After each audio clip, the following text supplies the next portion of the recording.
années, ils étaient inséparables. Deux frères du game, deux voix complices, deux talents qui brillaient côte à côte. Mais aujourd'hui, Franglish balance une phrase froide comme une punchline de SCH. Dadju n'est pas mon ami. Et là, tout le monde a levé les yeux. Quoi?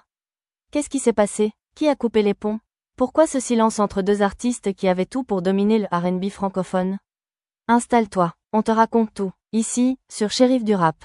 Franglish l'a dit sans détour. Aujourd'hui, il n'y a plus de relation entre lui et Dadju. Mais ce n'est pas une histoire de clash, d'insultes ou de scandale médiatique. C'est plus triste que ça. De mon côté, j'ai fait tout ce qu'il fallait pour éviter que ça s'arrête. Il a mis de côté son ego, il a tendu la main, il a même envoyé des messages pour apaiser les choses. Mais en face, le silence, un mur, une distance glaciale. Franglish, il est venu en mode diplomate.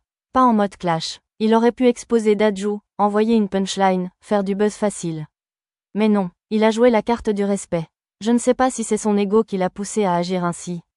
Franchement, il balance une vérité que beaucoup dans le game refusent d'admettre. Les relations artistiques, c'est fragile. L'ego, la fierté, le succès, ça fait parfois plus de dégâts qu'un clash en freestyle. Le moment symbolique, ils ont joué le même jour au Bénin, devant deux foules en feu. Mais sans jamais se voir. Pas une photo, pas un backstage partagé. Les sticks ne sont pas comme deux étoiles qui brillent, mais plus sur la même galaxie.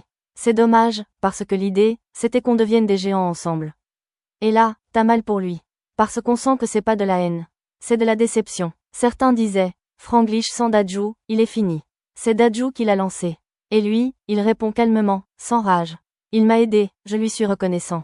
Mais je n'ai pas été révélé par lui.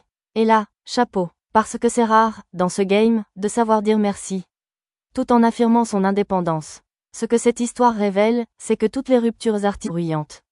Parfois, c'est juste deux trajectoires qui ne se recroisent plus. Pas de clash, juste du silence, et des regrets. Et toi, t'en penses quoi? Est-ce que Dadju aurait dû faire un pas? Est-ce que Franglish a été trop gentil? Dis-le-moi en commentaire.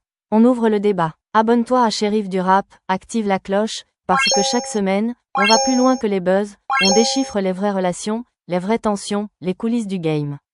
Et crois-moi, t'as rien vu encore.